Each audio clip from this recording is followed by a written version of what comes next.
दोस्तों finally TET मामले को लेकर सुप्रीम कोर्ट में जब पुनर्विचार याचिका को लेकर 13 मई 2026 को सुनवाई हो रही थी तो उस समय सुप्रीम कोर्ट के जज दीपांकर दत्ता के द्वारा बोला गया एक शब्द है जो शिक्षकों को नई उम्मीद दे गया। अभी इसके बारे में आप सभी को पूरी जानकारी देने वाले हैं। आखिर क्या कुछ है मामला और आगे आने वाले समय में टीईटी को लेकर और क्या क्या कार्यक्रम होने वाले हैं, क्या क्या चीज़ें होंगी, इसके बारे में आप सभी को जानकारी देने वाले हैं। और यहाँ पर दोस्तों फाइनली बहुत सारे शिक्षक संगठन जो टेट अनिवार्यता के फैसले को लेकर के 30 अगस्त 2026 को दिल्ली के जंतर मंतर पर धरने की बात कर रहे हैं। अपनी मांग को उठाने के लिए शांतिपूर्ण तरीके से यह बात सरकार के समक्ष रखी जाएगी। दोस्तों 13 मई को जब टेट मामले की सुनवाई हो रही थी तो पुराने शिक्षकों के जो वकील थे उन्होंने शिक्षकों के पक्ष में तर्क रखा था। जैसा कि आप देख पाएंगे वरिष्ठ अधिवक्ता अभिषेक मनु सिंघवी, मुकुल रोहतगी और सलमान खुर्शीद ने तर्क दिया कि पुराने शिक्षकों को जिनकी नियुक्ति 2010 के पहले हुई है, जब एनसीटीई की अधिसूचना 23 अगस्त 2010 को आई,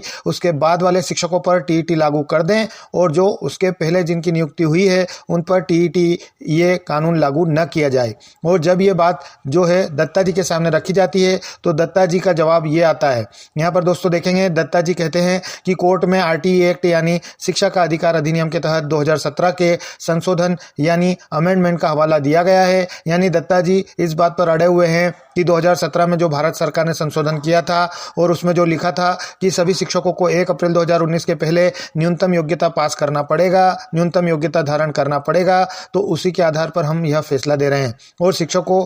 तो यह मानते हैं जो न्यूनतम योग्यता है उसमें टीईटी नहीं आता, लेकिन दत्ता जी का साफ साफ कहना है कि न्यूनतम योग्यता में हम टीईटी को भी मानते हैं। और सरकार ने 2017 के संशोधन में साफ साफ लिखा है कि 1 अप्रैल 2019 के पहले सभी शिक्षकों को न्यूनतम योग्यता हासिल करना पड़ेगा। और यही मेन कारण है कि दत्ता जी ने यह फैसला दे दिया। लेकिन दत्ता जी ने सभी शिक्षकों को एक सुझाव भी दिया है कि अगर आप टीईटी कानून का विरोध कर रहे हैं तो आप जाइए, सबसे पहले 2017 में जो अमेंडमेंट आया था उस संशोधन में फिर से एक बार नया संशोधन करवाइए और उसमें जो एवरी टीचर यानी प्रत्येक शिक्षक लिखा गया है सभी शिक्षकों में संशोधन करवा केवल और केवल यहाँ पर या तो 2010 के बाद लिखवाइए या उसमें दोस्तों एक नया सब सेक्शन या पैरा जोड़ दिया जाए और उसमें यह लिखा जाए कि यह नियम 2010 के पहले शिक्षकों पर लागू नहीं होता है। तो यहाँ पर दत्ता जी ने वही कहा है कि हवाला दिया और पूछा है कि इस कानून में कहीं स्पष्ट रूप से लिखा है कि पुराने शिक्षकों को छूट मिलेगी। और सुप्रीम कोर्ट के जज दीपांकर दत्ता ने यह भी कहा कि वह कानून से बंधे हुए हैं,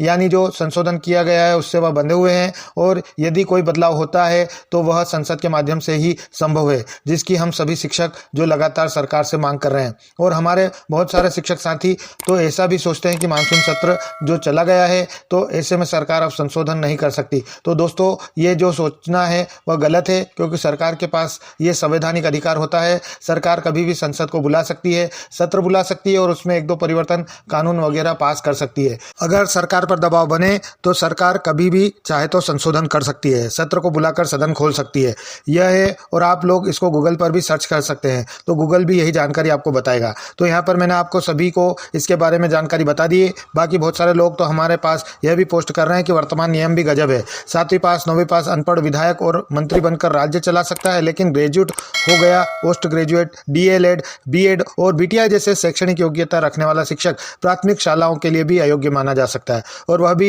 वही शिक्षक टीईटी पास कर ले तभी वह योग्य हो जाएगा। तो ये चीज़ें हैं, शिक्षक लगातार इस चीज़ का विरोध कर रहे हैं। और यह भी दोस्तों बार बार सवाल उठता है जो सुप्रीम कोर्ट में जजों की नियुक्ति होती है वह उनकी योग्यता के हिसाब से नहीं बल्कि उनके अनुभव के आधार पर उनकी नियुक्ति की जाती है और प्रमोशन भी उनके अनुभव के आधार पर ही मिलता है। भारत सरकार जब संशोधन करेगी तभी कुछ अच्छा निर्णय आएगा और आने वाले दिनों में इस चीज़ को लेकर जैसे भी कोई अन्य सूचना वगैरह आएगी तो मेरे इस चैनल के माध्यम से आप सभी को तुरंत और सबसे पहले जानकारी बताई जाएगी। तो इसके लिए इस चैनल को सब्सक्राइब करके नोटिफिकेशन बेल ऑन जरूर कर ले।